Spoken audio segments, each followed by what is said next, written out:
Hello and welcome to the Sensual Being Podcast with myself, your host, Jolene Whiting. I have been a pole dance teacher for nearly 20 years. I'm also a yoga instructor, and my favourite pastimes are connecting to my own sensuality, connecting with the world, and connecting with animals as well. In this podcast, you'll find new and inventive ways of how you see yourself, connecting yourself with others, and also how you see and view the world around you. Today, I'm going to be sharing with you certain parts of my life, including how and what I eat, what I drink, what I don't drink, and also just a few other little nuggets that might help you on your way with your life too. Hello, Sensual Being, and thank you so much for joining me here today. This episode is going to be very personal. I'm going to be sharing with you things about how I live my life compared to how I used to live my life. And I'm sharing it because, as you know, I believe sharing our stories is so powerful because we can learn a lot from each other. But I want you to take everything I say today with a pinch of salt. If that can be sea salt, rock salt, that would be much better than table salt. So how I'm going to do this today is what I'm sharing with you. Like I say, it's so personal, and this is how I currently live my life. And I'm going to be really honest with you about what it is that I am trying to do and what I actually do as well, and how it affects me. But like I say, take it all with a pinch of rock salt, because whilst we are all human beings, and whilst we are here on this earth together, we have a lot of similarities, but not everything will work for you. And there are probably going to be things, I'm going to explain one of the things about being vegetarian and how it didn't work for me. Not everything will work for everybody else, but if there's something that I say and you think, actually, I've thought about this before. Now you said it, and now so-and-so said, no, I wonder if I should be thinking about this. Then go and do your own research into it and use your own discernment, because I am not claiming to be an expert on any of this. But I'm here being authentic with you and sharing a lot about how I live my life. So the first one, let's talk about being vegetarian. I think a lot of people still assume I am vegetarian because I was vegetarian for about 15 years. So when I talk about being vegetarian, I don't take this topic lightly. This was my way of life. And yeah, I mean, I was a lot younger, if we're going for the full spectrum of 15 years. And I think my body could cope with it up to a point. And let's not forget, at that time as well, most of that time I was on the pill. So, all these things put together, I mean, there's not any one thing that I can say hands down, this one thing has changed my life. But through a series of different adjustments within my life is now very, very different. Now, the reason why I went vegetarian, my number one reason in the first place, animals. I don't want to eat animals, and I still don't want to eat animals. Okay, let's get that off. Let's get that straight.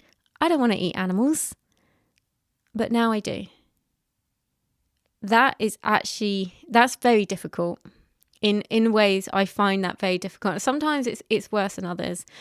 I tried eating lamb a couple of weeks ago, and I literally couldn't get past one mouthful because I felt like I was going to throw up. Now, interestingly, when I used to be vegetarian, every now and again I would try a bit of meat. And I used to really like chicken when I was growing up. I used to love chicken, yeah. That was the one thing I could not eat. That and bacon. I couldn't eat that. So whenever I tried that, being vegetarian, I was like, oh God, no, I can't. And I used to find that most meat used to literally taste. Sorry if you're eating, don't eat when you're listening to this. It literally, to me, when I was vegetarian, trying bits of meat, it tasted like dead animal. And That's really bizarre in a way. I know it is, but when I used to eat meat when I was younger, I never used to have that. I used to be fine, and chicken and bacon were the worst. Even now, I'm very fussy, particularly with bacon. People are like, oh, vegetarians always love bacon. That's the one thing. No, that was the last thing, pretty much, that and chicken that I came to eat. Now, you're probably thinking, well, if you're a vegetarian for 15 years, why did you start eating meat?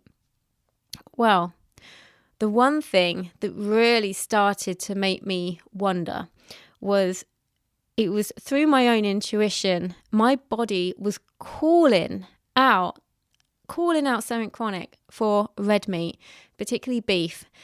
Now, funny enough, when I used to eat meat when I was younger, I didn't really like beef. Never really liked beef. And it wasn't just any old beef. I wanted, and it wasn't just the ethical side of this, what I'm about to say, is I wanted full-on beef. I didn't want burgers from a supermarket. I wanted to go to a farm shop or a butcher. I wanted full-on steak meat, like burger meat. I don't really eat steak. I haven't quite got there yet. I think in a way that would probably be very good for my body. But right now, farm shop, butcher, burgers is my go-to when I want beef. Now, I had this urge for probably on and off for about 2 years. And I was trying to ignore it because I don't want to eat cows. I don't want to eat cows, and I still don't. But my body was calling out for it.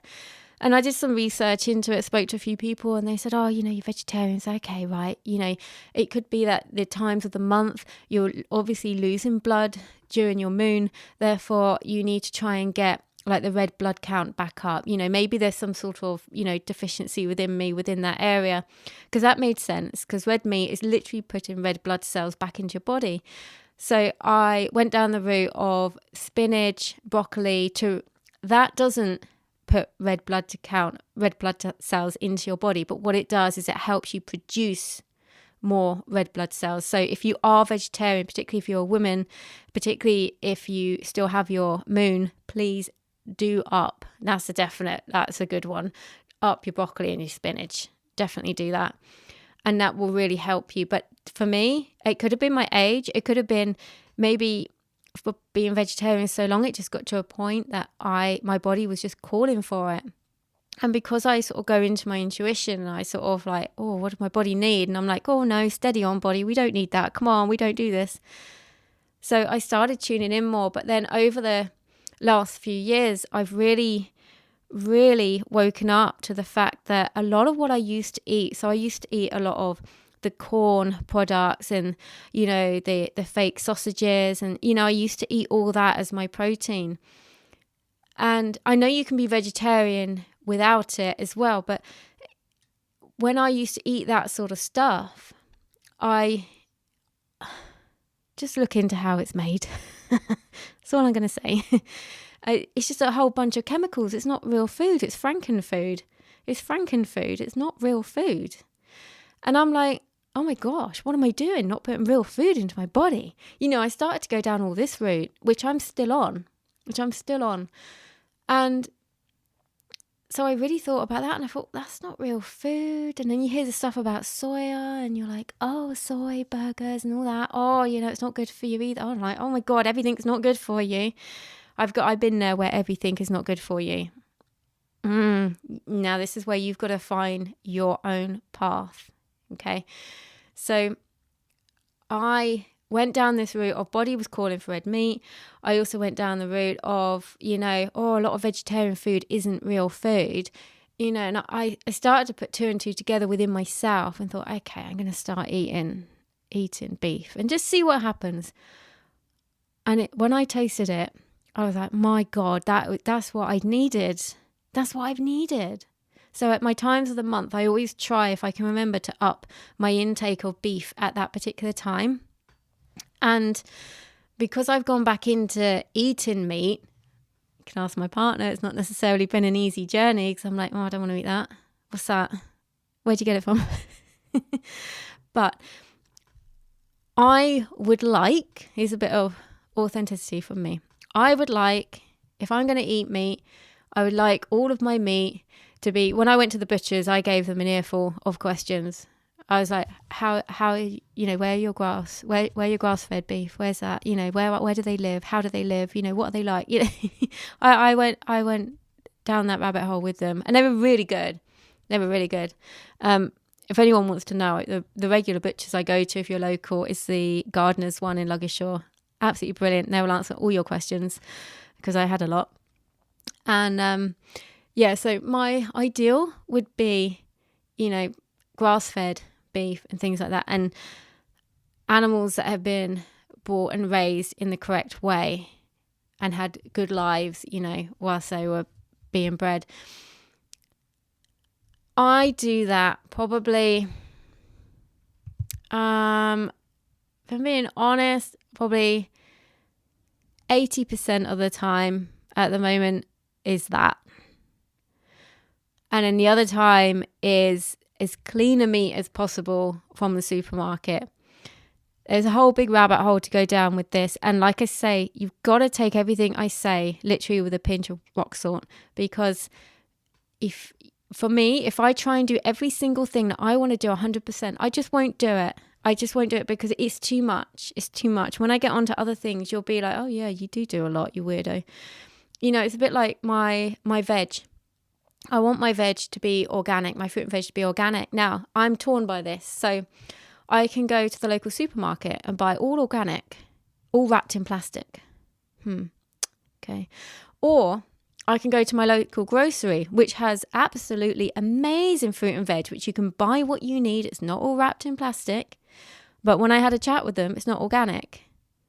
And after having the chat with them, I was like, I can see what the organic thing is actually a con in most places, in most supermarkets anyway. It's a con. So that's been a bit of an issue. So again, I try and get my stuff from the grocers because it's coming more direct.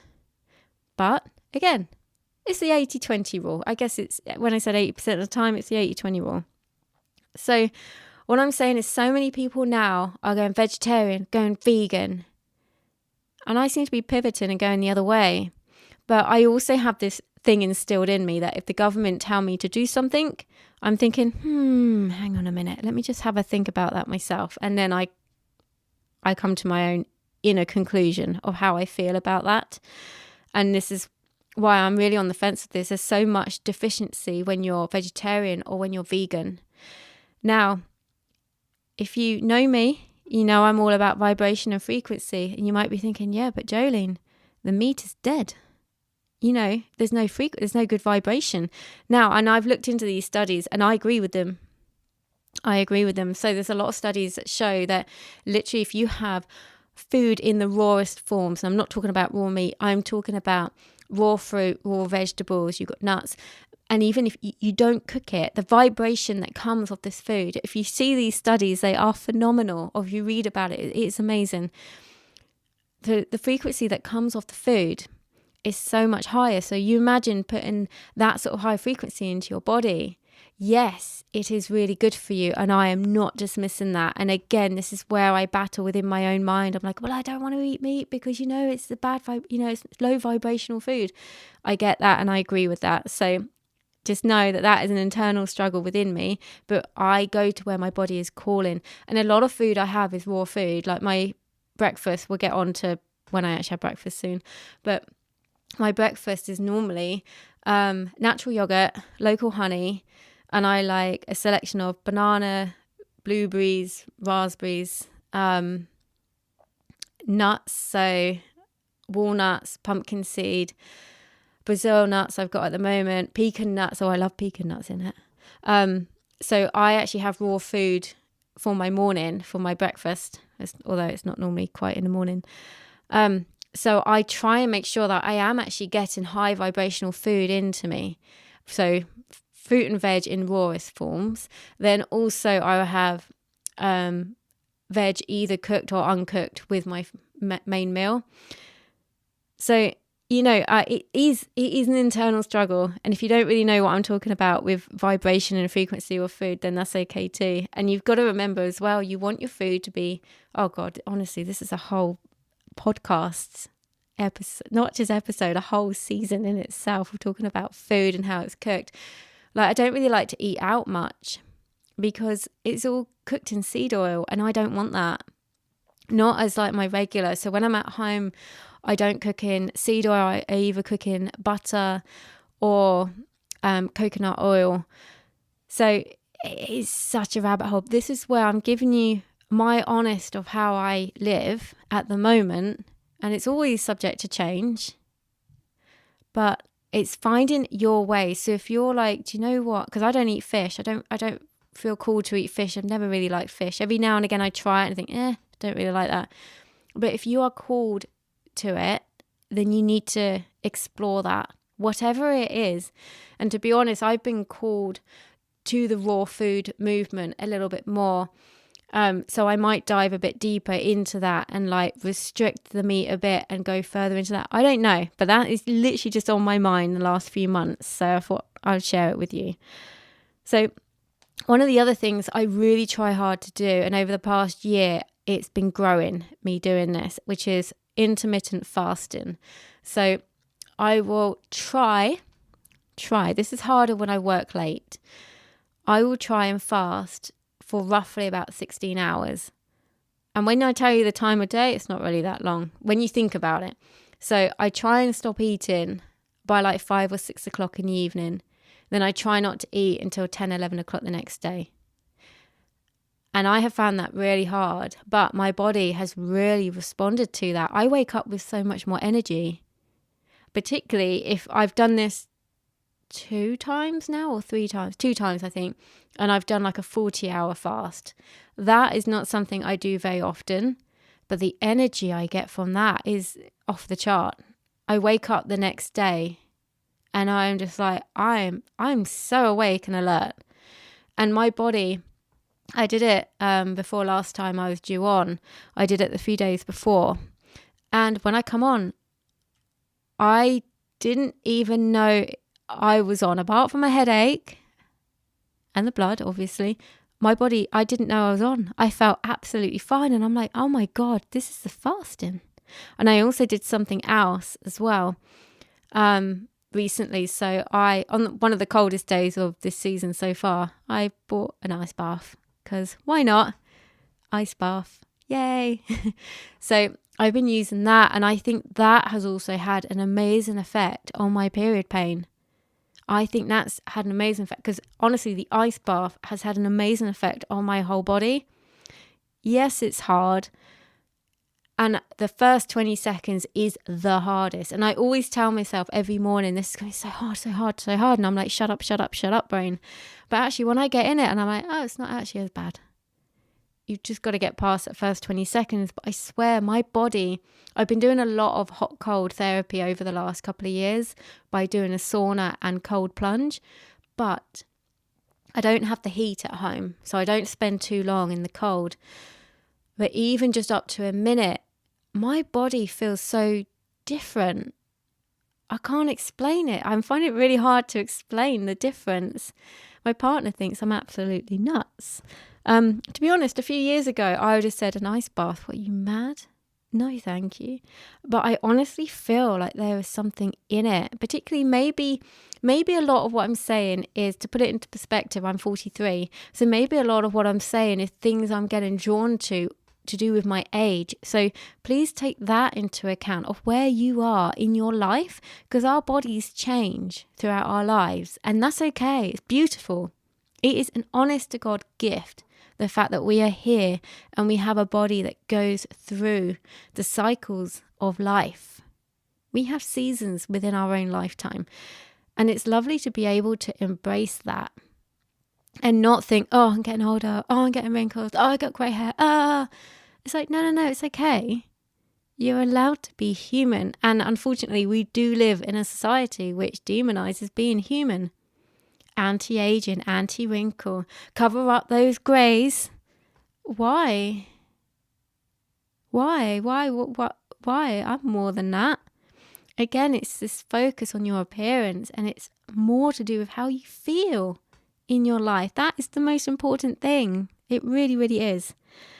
So I'm intrigued. Well, if we're talking about age, yeah, So I'm going to throw a little word out there, which my mum said to me when I said this to her a few months ago. She goes, what are you talking about?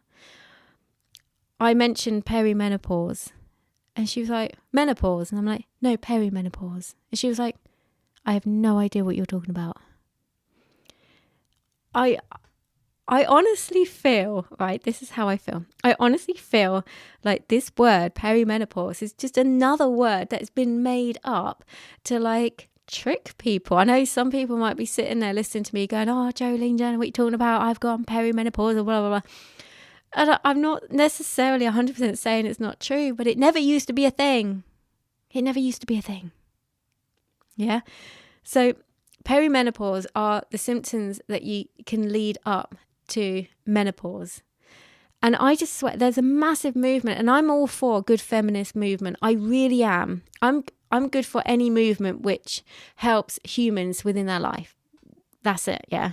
But the perimenopause one, there's a lot of people doing a lot of work around perimenopause, how to stay fit, how to stay young, how to stay healthy, I'm just like, can we not just focus on the living and not have to focus on the perimenopause bit? Because I'm honestly on the fence as to whether this is real or if we are being brainwashed into thinking that it's a thing. And there's a few people that have started talking about this recently, and I thought, okay, I'm gonna share it too, because I swear if I shared this on social media, I bet I'd just get hung, drawn, and quartered pretty much. But anyway, just my opinion. I'm willing to be wrong on any opinion I ever give, by the way, because I've been wrong on so many things in my life, which is why I'm so open-minded about, well, what's going on here? What's going on there? Ask a question. You don't want me to ask a question. That makes me ask more questions. That's kind of, I'm a truth seeker, conspiracy theorist, whatever you want to label me as. I really don't care about labels. As you know, I don't care about labels. I care about you. I care about me. Like, how are we feeling? That's what I'm bothered about. Can't talk. That's what I am bothered about. So one of the other things I did in January, I'm coming up to 2 years with this. This was January 2023. Go me. I stopped drinking. Now, you don't need to be drinking stupid amounts and class yourself as an alcoholic with a major problem to just stop drinking. And for people to be like, oh, why you done that? What's wrong with you? Well, you can have one, can't you? And I'm like, yeah, I can have one. I can do whatever I want, but I don't want one. Oh, you can just have one. I'm like, I don't want one. Why are you trying to force me? Like, this is so weird. So what I have found with the stop drinking, I used to I say the odd drink. I probably used to drink maybe a bottle of wine a month on average. During the first lockdown, that was more. But it's been a hard one to get used to, because going to any sort of bar and pub, I find it really difficult, partly because even the bar staff are like, well, you can just have one. And you know what? It's really hard as well, since I stopped drinking water with fluoride in it. Not everywhere sells water, as in bottles of water. I mean, I give you tap water, but I don't want that. So I like to think I'm not very high maintenance. And then sometimes I think, oh, I'm really high maintenance. But yeah, so they're not drinking, right? So even after just having one drink, I will feel it the next day. And I'm not necessarily like, oh, I'm hungover, I'm ill, but I feel it. Like, I get like brain fog. I feel sluggish. I get ill. I get ill very quickly. And I'm like, and then it's sort of, what do you eat when you're having a drink? What time do you end up going to bed? All this changes. And I just don't want it. And my life has been so much richer when I don't drink. I'm like, why did I not do this before? Like, what? Why? We are so conditioned, so conditioned to have a drink. And it's so funny, because people really, at the end of the day, drinking is poison. It is. You can't deny that. It is poison.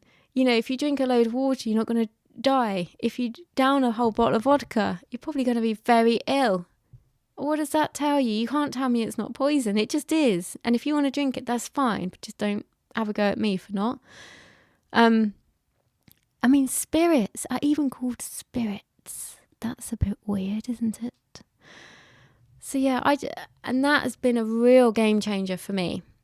And my partner still likes to have a drink. So sometimes we do still go out and he has a drink, and that's fine. Like, it's absolutely fine, because he started to be a bit weird about it to start with. And he was like, oh, I don't want to drink if you're not drinking. Or why don't you just have one? And I'm like, no, seriously, you can drink and I don't have to. And I can be here and it's fine. Like, really, we're having a good time. Just don't ask me if I want to drink again. And yeah, so it is actually okay to do that. But when we go back to like the vibration thing and the frequency thing, I don't personally really like going to bars and pubs that much. Not really, because a lot of the time when people are drinking, they are majorly lowering their vibration, and I can see, I see things I don't want to see. And I remember one of the times recently this year that we walked up the strip in Magaluf, because we don't normally go down the strip, but we just do it every now and again. It's where you got all the bars and pubs and clubs all down there. And we walked down there during a busy time. And everyone had obviously been drinking and stuff. But when we were walking down there, I could see so much in people's eyes, like so much numbness, hurt, upset. And I could see it. I can't explain how I can see this, but I can see stuff when I look into people's eyes. I can see how their soul is hurting or feeling. And I find it really difficult. And so I generally just try not to put myself in that sort of position anymore. But it's weird, people still seem to want you to drink the poison. And I'm like, nah, it's okay. I'm good, thanks. But again, each to your own. If you like having a drink, have it. It's your life. And like I say, just take everything with a pinch of rock salt today.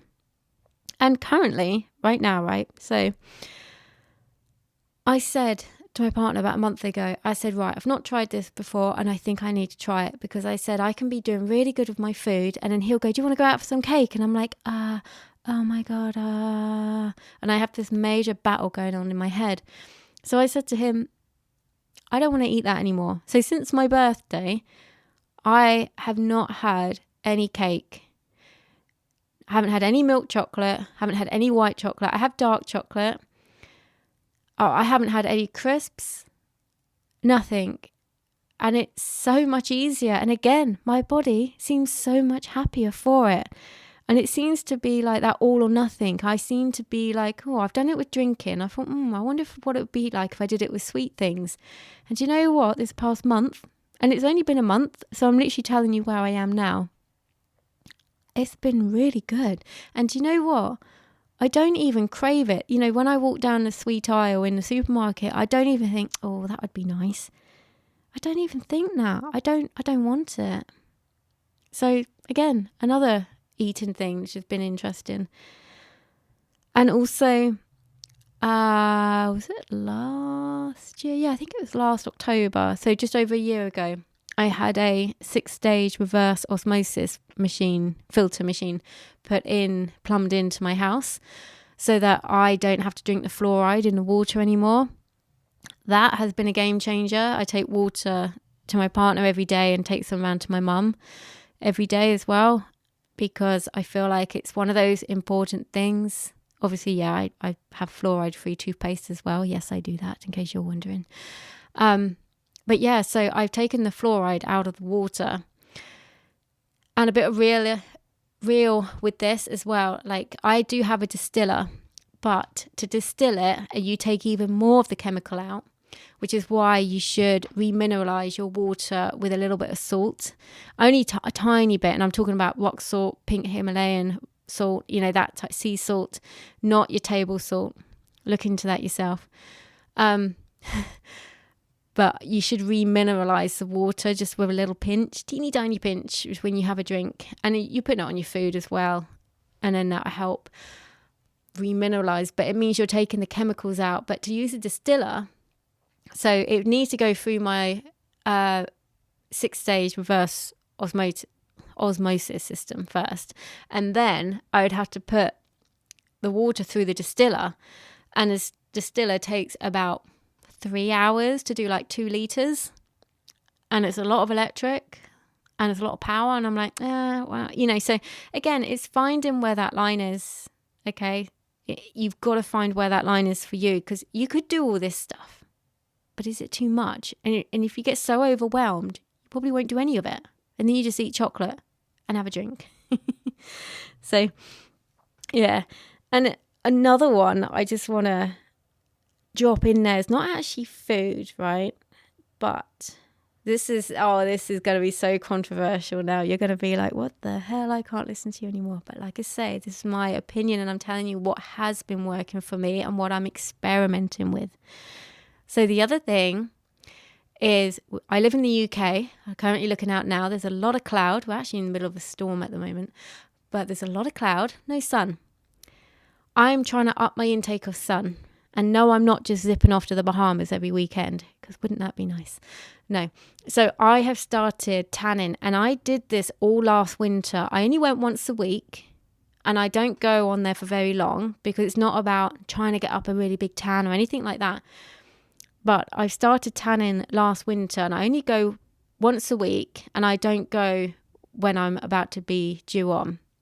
And I have found last winter that I didn't get ill. All throughout winter, I was not ill. And loads of people around me were getting really ill. And when I say ill, they were like off from classes for like between 2 and 4 weeks. So when it was ill, they were ill.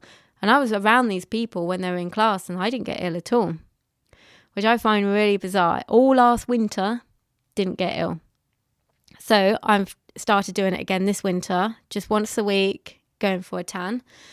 And I also have found over the past 2 years, because I stopped wearing sunglasses all last summer, even when I go on holiday and I'm reading books out in the sun, I do not wear sunglasses. I would always have my hat on, by the way, always have my hat.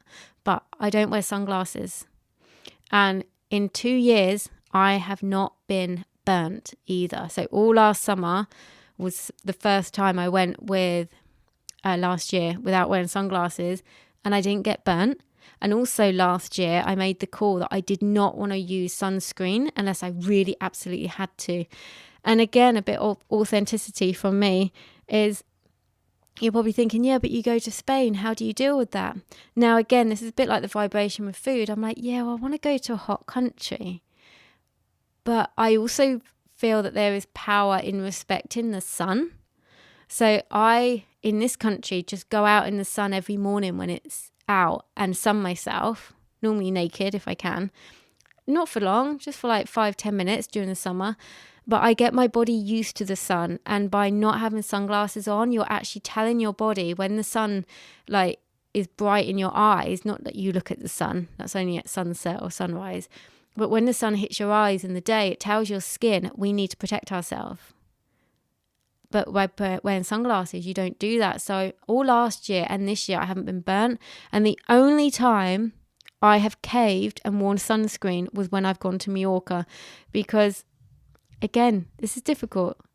This is difficult because I actually believe that if I want to do what I want to do fully in Mallorca, and it's give and take in a relationship, I feel like being out there in the hot sun, that really I only want to be out there in the morning and right at the end of the day, not in the middle.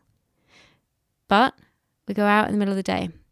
So, you know, it's really hard. And that's the only time in 2 years that I have been wearing suntan lotion. And I have tried to find the mineral-based one. And it's hard to find, and it doesn't go on very well. It is hard to find, and I've never found it in Spain. Never found it there. And I only take hand luggage, so I can't take a big enough bottle of it with me, even if I find it here. So there's a load of stuff for you to take away and think about. Some of it you'll think, oh yes, good idea, I already do this. And then other things you might be thinking, nah, I'm not sure about that. That's fine. That's fine. I just wanted to let you know how I have been doing, particularly over the last 2 years, because I just find some people might just assume like I do something and it's 100%. And it's like, no, I'm human. I try my best, and I'm letting you know how I've been feeling. So the less period pain, that's a major plus. I love that. More energy, no sunburn, less illness. Even my vision has been better. and I can read in the sun. I can drive in the sun and I don't need my sunglasses on. My vision is very good. And I think it's just, I can't tell you one particular thing that's done all of it, because it's all a merge of everything. But if there's any point in your life when you're like, oh, I just want to look into this, or I just want to like help that with myself, do it. Because all these things, I didn't do all of this straight away. This has been building up over to like bit more than 2 years if I count the not being vegetarian anymore. So this has been building up for a while, and I'm trying to make lasting changes. And my latest one is the ice bucket. And I'm really hoping that that will last and not just be a fad. But I'm really keen, and I do get out there and I do get in it. And it is 20 seconds hard. But I hope you've taken lots away from that. And yeah, feel free to ask me any questions. If there's anywhere I can steer you in a direction of where I've got my information, I will do that if you want more information on something. So by all means, do get in touch and let me know. And as always, remember to lead through your life with your heart and to live with intention.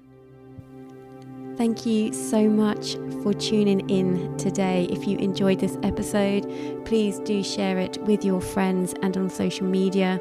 If you have the time to rate or review this podcast, I'd be ever so grateful. If you'd like to follow me on Instagram, you can find me at Jolene Sensual Being. The links to my YouTube and to sign up to my mailing list will be in the show notes as well. I look forward to speaking with you again very soon.